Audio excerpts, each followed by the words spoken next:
السلام عليكم ورحمة الله. الفيديو ده صادم وعنوانه صادم. أيوة، من أعظم المصايب اللي ممكن تحصل لإنسان هو إنه يقع في ذنب الزنا على كبر. وبالمناسبة الكلام ده أنا بقوله مش للي مقطع السمكة وديلها والراجل اللي مقضي كل حياته مع ستات وخروج والست اللي بتلبس مايوهات. أنا مش بتكلم عن زنا ده، لا لا لا، انا بتكلم عن الراجل العادي. الراجل العادي يا جماعه، اللي بيقع في الزنا ده مش شرط يكون له شكل معين. بتكلم عن الست العاديه اللي هي الست العاديه عاديه.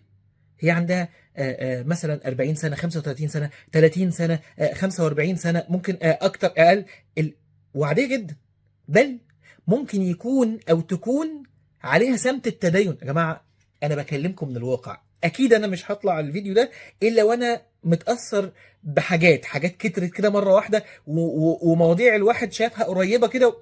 لا، انا لازم اتكلم واحذر الناس. خلوا بالكم، ايوه، في ناس بتقع في الزنا على كبر، ودي مصيبه مصيبه وكارثه. وكمان مش بقول الناس اللي منحرفين او المنفتحين قوي، لا، ده ممكن يكون محافظ جدا، هي محافظة جدا، متدين ومتدينة وعليه سمت إسلامي ومتزوج وهي متزوجة وعيالنا كبار بس زنا. زنا، الله، زنا، زنا. ازاي؟ اقول لك ازاي. وركزوا كلكم معايا، كبار وصغيرين، واللي ابتلي بهذا الامر واللي ربنا سبحانه وتعالى معافيه الى الان، وربنا يا رب يعافينا الى ان نلقاه. بيحصل ازاي؟ طريقه من اتنين غالبا. الطريقه الاولى هي خطه استراتيجيه بعيده الامد، بعيده. والتانيه خطه مفاجاه، هجمه مرتده. طيب ايه دي وايه دي؟ خليني اضرب لكم امثله طبعا من الواقع. بيحصل ايه؟ ان هي بتكون حبت ولد في الكلية وعلاقة بقت بينهم، وطبعا المشاعر والأحاسيس، ولكن سبحان الله ما حصلش نصيب وسابوا بعض. وهو بقى اتخرج وهي اتخرجت والحياة كملت، وهي راحت حتة وهو راح حتة، وهو سافر. أنا بتكلم عن حاجة من الواقع. وهو سافر وهي اتخرجت وبقت في مكانة اجتماعية كويسة جدا، واتجوزت وخلفت طفل والتاني والتالت، وكبروا ومشاغل الأولاد والدنيا والشغل والماجستير والدكتوراه. وبعد كده الشخص ده اللي كان في الكلية رجع من بره، كان مسافر ورجع. فلما رجع ايه اللي حصل؟ اتقابلوا في الجامعة، في مكان، في حتة مهم. وكان الوقت ده هو وقت فيه تنشنة شويتين في البيت من المشاغل والأولاد والزوج عنده نوع من أنواع الفتور شوية، وهي عندها فتور شوية، ومنشغلين والمصاريف. فبقى ظهرت الحاجة اللي الله، إيه ده هو، وهو الله، إيه ده هي. كلمة في كلمة في كلمة في كلمة، في نفتكر اللي كان بينا، ونحس ان ضميرنا مأنبنا، ونرجع للشغل تاني، وبعد كده نتكلم، ونرجع للشغل تاني، وبعد كده نقوله، وبعد كده انا ضميري مأنبني، انا متضايقه، انا زعلانه. زنا وصلت للزنا من هنا. يعني القصه دي بتقول لي ان يا جماعه الشيطان اقسم بالله ساعات بيخطط لوقوع حد للزنا من بعيد قوي، من بعيد جدا جدا. يعني هو وقع في الزنا عنده 40، هي وقعت في الزنا عندها 40، 42، 43 تمام. الخطة بدأت منين؟ من 18 و19. نعمل لها بس الفخ وهتقع فيه قدام. طيب وقعت ليه؟ وقعت بسبب المشاكل اللي موجودة. بس كمان الفخ كان منصوب من امتى؟ من ايام الكلية. انت فاهم؟ فدي حاجة قديمة قوي. طيب، وفي حاجه بتكون هجمه شرسه كده مره واحده، زي ايه؟ زي ان يكون البيت في ضغط وفي اهمال، في مشاكل، في مسؤوليات كتير بين الزوج والزوجه، ويظهر حد يساعد، يتكلم، نفضفض معاه، راجل مع الزوجة او امرأة مع الزوج، على فكرة الاتنين، انا بتكلم عن الاتنين، اتنين، ونبقى اصلا ناس محترمين ومؤدبين ومحافظين ومهذبين ومتدينين وكل اللي انت عايزه، مرة والتانية والتالتة هوب، زنا ابيض. السؤال بقى، اللي بيقع في الزنا ده شكله عامل ازاي؟ ملوش شكل عادي، شكله عادي، هو شكله بني ادم رايح جاي. طب لازم بقى يكون منحرف لا لا لا، طب لازم يكون كبير ولا صغير ولا لا اي حاجه؟ طب متدين ممكن، طب ست متجوزه كتير، طب راجل ما هي، طب فرق ما فيش، ما تفكرش، كله ممكن، كله ممكن. طب ده بيحصل ازاي؟ اقول لك بيحصل ازاي، اقول لك، او يعني الخطه اهي تمام، ده بقى بيحصل ليه مش ازاي، ده بيحصل ليه. بيحصل ليه؟ الإجابة كلمة واحدة بس، جملة: عشان فتحنا الباب، نقطة بس. عشان فتحنا الباب، عشان مش منطقي ومش صح وحرام إن يكون أصلا في بيني وبين حد شات في الوقت ده بالطريقة دي في المواضيع دي. ده مش طبيعي، ده مش طبيعي، مش طبيعي إن أنت يكون عندك الفضفضة دي مع ده، ولا ان انت تكوني بتلجئي له بالتكرار ده في المواضيع دي، ولا ان انت تكون عمال تشاركها حياتك بالشكل ده. كل الكلام ده مش طبيعي. جيش تقول لي ايه؟ اصل هي مش طبيعي، مش طبيعي. هي دخلت في المكان ده، انت دخلتها في المكان ده وهي دخلت، انت دخلتي الراجل ده في المكان ده وهو دخل. طيب لما بدأوا قصة ازاي؟ يلا بينا نزني؟ لا، امال كانت يلا ايه؟ نتكلم، طب نشات، طب انت مالك، طب ايه الحكاية، طب انت عارفة، طب انت عارف، انا حاسة اللي احنا بنعمله ده غلط. خلي بالك، ما هو برضه ساعات بيكون في وازع ديني، تمام؟ انا متضايقة. أ... ط... طب انت قاعدة فين، طب انت لابسة ايه، انت لابسه ايه وانت عامله فين ده، وقاعده وعامله ازاي، وانت بتعمل ايه، وصور لي المعرفش ايه ده اوعوا يا جماعه تكونوا فاكرين ان انا بتكلم عن 17 18 سنه، 30 35 40 45 50 60 بيحصل كده. ما هي حاجه واحده يا جماعه. وانا صغير كنت متخيل ان في ذنوب معينه خاصه بالصغيرين، اكيد الكبار ده عم وطنط دول اكيد ما بيعملوش كده. طلع ان عم وطنط عندهم المواضيع اسهل كتير، لان كل الحواجز اللي كانت واقفه قدامي وانا صغير مش موجوده عندهم اصلا. فالموضوع اصلا قدام بقى سهل وبقى كتير، فخلي بالك. فما دام فتحت الباب انت ما تعرفش انت هتقف امتى. يا جماعه في شهوه، في ميل، وساعات بيكون الشخص ده مهرب. يعني ابتداء هي لما بدأت ان هي تفتح للشخص ده باب، ما كانش المقصود ان هي تقع في الزنا. يعني خلي بالكم يا جماعه، اللي وقع في الزنا لو جيت له قبل الزنا بسنه 2 3 ايا كان، قلت له خلي بالك انت هتعمل كذا، انت هتعملي كذا، وانت متجوزه وعندك عيال، هتقول لك انت قليل الادب وسافل ومش محترم، وتسيبك تمشي. وعقلها مش هيعرف ان هو يترجم ان انا ممكن اعمل كده اصلا. اعمل كده ازاي؟ اعمل كده؟ انا المتدينه اعمل كده؟ انا المتجوزه متجوزه اعمل كده؟ ده انا اولادي طولي اعمل كده؟ اعمل كده؟ ده انا رايحه الدار، ده انا جايه ما اعرفش ايه، ده انا عيلتنا محافظه جدا، ده انا بلبس ما اعرفش ايه، ده انا راجل كويس، ده انا راجل، ده انا عندي بنات، ده انا اعمل كده؟ بيحصل، بيعمل كده، بيعمل كده لانه فتح الباب. طيب قبل ما يعمل كده بيبقى متخيل ان هو يعمل كده؟ لا اطلاقا. بيبقى شويه كلام، شويه هزار، شويه فضفضه، شويه احتواء، بعد كده شويه هزار زياده، شويه تعود زياده، شويه تقليل للكلفه شويتين، بعد كده شويه مشاركات اكتر. طبعا الحاجات دي ممكن تاخد تدريج واسع وممكن تاخد تدريج مفاجئ، يعني تك تك تك بسرعه، ولكن شويه شويه شويه مع شفت كذا شفت كذا اصور لك اولادي بيحصل والله، تبقى الحوار اصور لك اولادي، تمام، انا اللي في النص. ايه ده انت شكلك قريب جدا منهم. ايه ده هو انت متضايقه؟ ايه ده انت متضايق؟ طب مال مراتك ايه الحكايه؟ طب انت جوزك قال ايه؟ انت عارفه ان انت خساره فيه؟ انت عارفه ان هو راجل محظوظ؟ شويه كلام كده يوصل في الاخر لايه؟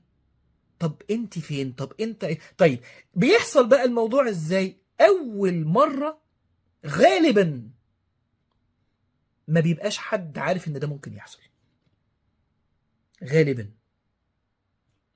او بيبقى فيه نوع من انواع الانكار.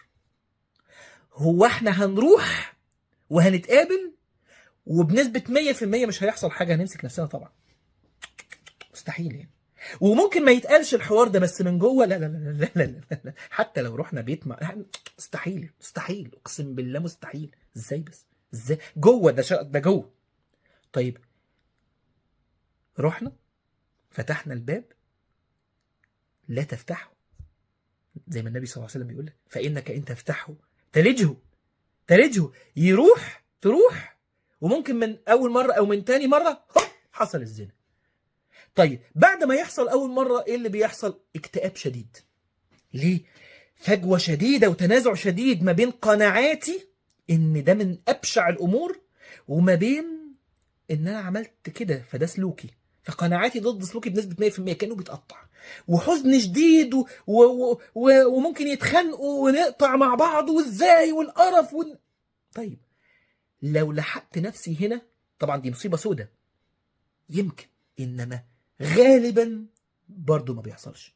بندخل في طور بقى من التردد، نروح تاني ولا ما نروحش، نروح تاني ولا ما نروحش، خايفين لا نعمل كده تاني بس من جوانا نفسنا نعمل كده تاني بس حرام، بس من جوانا مش معروف. بس هذا التنازع ايه اللي يحصل؟ يروحوا. لو تمت بقت هي او هو من الزنا خلاص، من الزنا بقوا خلاص، بقى الموضوع ما تسألش كام مرة بعد كده، ما تسألش كام مرة، لا هي ولا هو.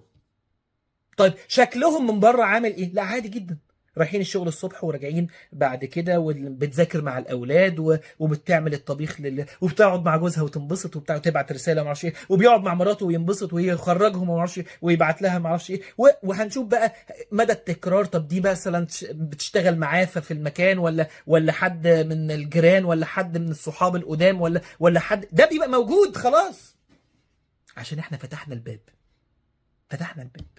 اه والله يا جماعه الشهوة دي عاملة زي فرس لو قامت عليك بس انت ربطه باللجام يقوم ويتهبد وهو في مكانه تعرف تسيطر عليه، انما لو سبت له اللجام وطلع يجري انت بتتخيل وهي بتتخيل وهو بيتخيل ان احنا هنروح وهنقعد ومش هنعمل اللي المفترض ان احنا خايفين منه، مستحيل. قبل ما يحصل اي حاجة هنقوم ماسكين اللجام. الفرس وهو بيجري متعرفش توقفه، هيهبدك، هياخدك ويطير بيك ويمرمغك في الطين وما تعرفش تمسك نفسك. عشان خاطر كده ربنا بيقول ولا تقربوا الزنا، مش بس بيقولك ما تزنيش، ما تقربش. ولا تقربوا الزنا انه كان فاحشة وساء سبيلا. فاحشة وساء سبيل، ده اسوأ حاجة ممكن تعمل في حياتك، انجز ذنب، انجز فقر. وانا برضو هرجع تاني اقول انا مش بكلم الضايع اللي مقضيها ومش فارقه معاك اطلاقا، انا بكلم الناس اللي شايفه ان هي بعيد عن حاجه زي كده. يا جماعه تاني هرجع اقول الناس اللي عملت كده لو جيت له قبلها هو كان طول عمره يقول ازاي الناس دي بتعمل كده، هو بيقول كده انا ازاي الناس دي تعمل كده، ازاي يغلط الغلطه دي؟ ازاي يروح الحته دي؟ ازاي يعمل؟ ازاي جاله قلب؟ ازاي الست تعمل؟ وتلاقي الست تقول لك ايه؟ ازاي الست تعمل في نفسها كده؟ ازاي تتنازل عن ده شرفها، ده دينها، ده طب دي ما عندهاش ولاد، طب دي متجوزه، عملت كده ليه؟ عملت كده لانها فتحت الباب. ونفس الشخص اللي بيقول كده ده هو شخصيا ممكن يقع في الموضوع، لان اللي وقع في هذا الامر كان بيقول من قبلها مستحيل، وانت دلوقتي ممكن، او انت دلوقتي ممكن تقولي مستحيل، وبناء عليه اللي قال مستحيل بيقع. فمش مستحيل. امتى بقى بيقع؟ لما بيتبع خطوات الشيطان، لما بيقارب الزنا، لان ربنا سبحانه وتعالى قال له ايه؟ ولا تقربوا الزنا. فهو بيقرب من الزنا، فايه اللي بيحصل؟ لا تفتحه فانك ان تفتحه تلجه، يقرب يلاقي نفسه خلاص وصل، ويحتقر نفسه جدا، ويبقى مش عارف يعمل ايه، يبقى مش عارف يعمل ايه، وبيفوق غالبا على مصيبه. ابنه يعرف، بنتها تعرف، جوزها يعرف، مرات الراجل تعرف وتفضحهم، تعمل مصيبة. طبعا في مصيبة أعظم من كل ده، الموت، إنه يموت ويلقى الله عز وجل على هذا الحال. سبحان الله. الحديث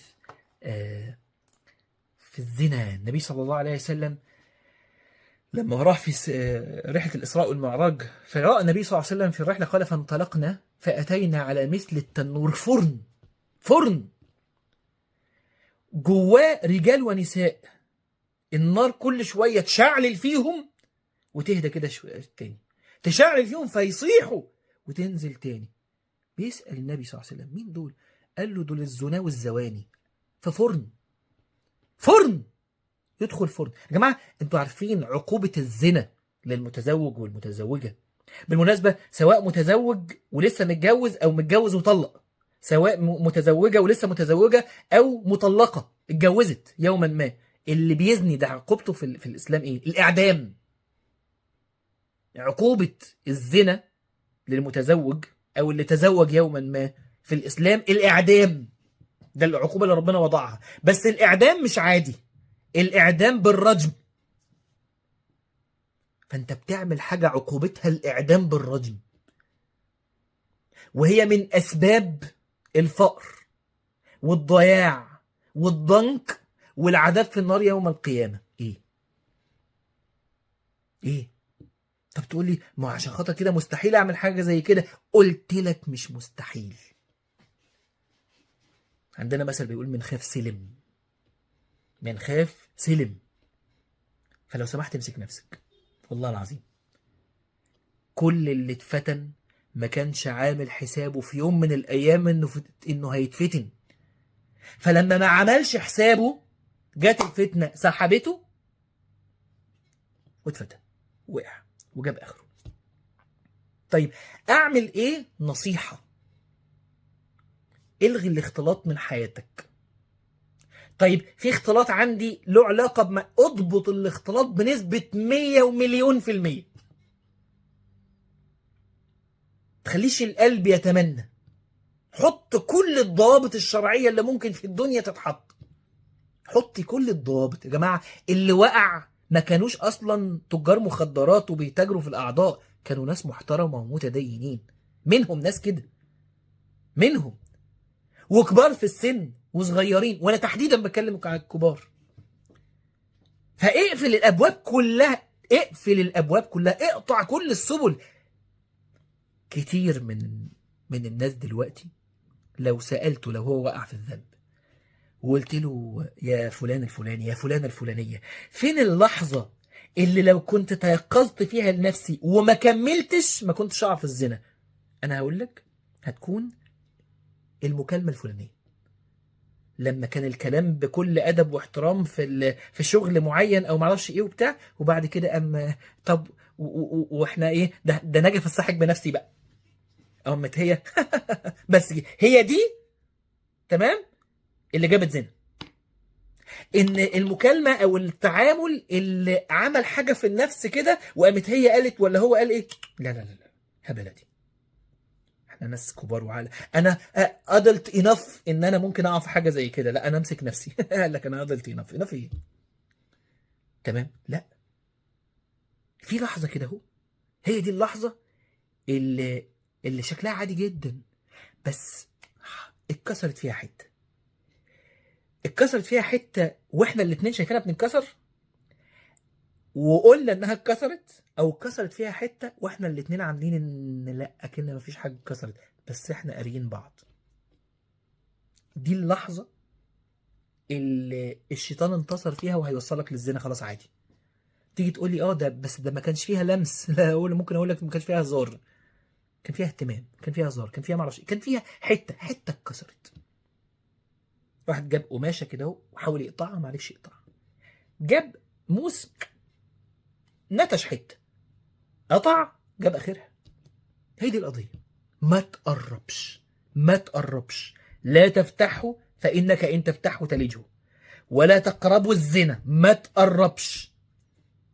ليه؟ شهوتك انت اضعف من ان انت تتمالكها، لذلك لازم تفضل واقف بره، بره خالص. لا اختلاط محرم، لا تعامل من غير ضوابط، ما توقعش الكلفة، ما تقولش اصل انا متربي، اصل انا متدين، اصل انا مستحيل، اصل هو ما ينفعش، اصل مش هتيجي الفرصة. كل ده بيتكسر، كل ده بيتكسر، لان النفس اماره بالسوء. وما تعرفش بقى المشاكل هتبقى فين. ممكن يبقى في حته كده اللي هو ايه، اصل احنا اتضغطنا وجوزها عمل ومراتي عملت والدنيا ما اعرفش، هوب هوب كل حاجه كل حاجه اتدربكت، ولقيت نفسك مره واحده بقى اسمك الزاني. ده انا ما عملتهاش وانا 20 سنه ولا 30 سنه، وانا ده جاي اعملها دلوقتي وانا عندي 35 40 سنه. ما عملتهاش وانا مش متجوز، اعملها وانا متجوز. ما عملتهاش وانا متجوز وانا مش متجوزه، اعملها وانا متجوز. اه تعملها، تعملها عشان فتحت الباب. فاقفل الباب بالله عليك، اقفل الباب بالله عليك.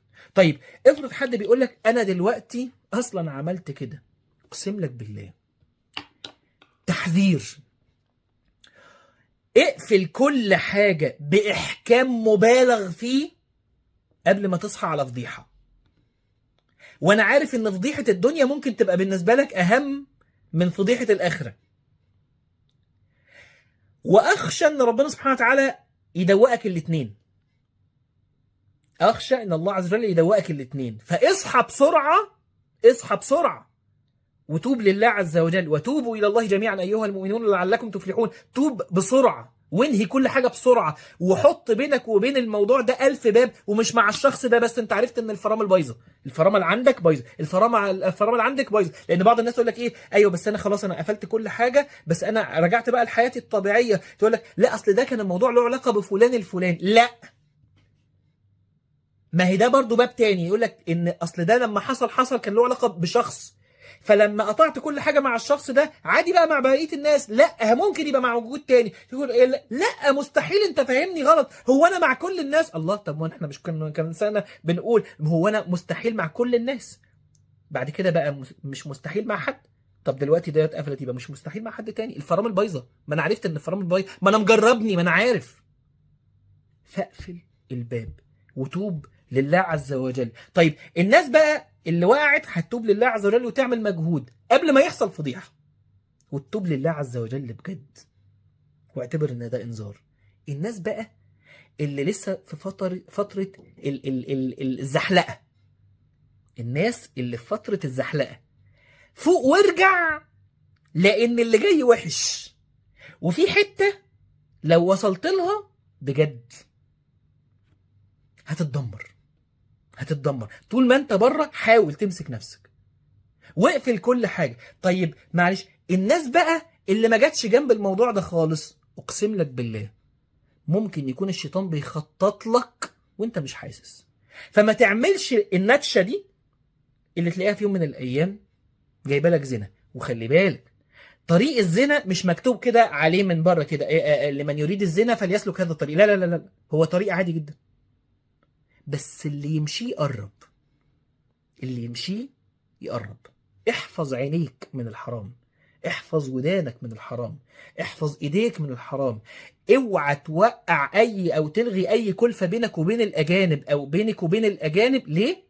عشان ده طريق زنا، واللي وقع ما كانش عامل حسابه انه يقع فكمل ووصل فوقع وزنا وبقى دلوقتي زاني. احنا مش قد، الغلطة دي. يا رب يهدينا ويتوب علينا. طولت عليكم جدا، بس كان لازم نقول الكلام ده. خلي بالكم من نفسكم. سبحانك اللهم ربنا وبحمدك، أشهد أن لا إله إلا أنت، أستغفرك وأتوب إليك. والسلام عليكم ورحمة الله.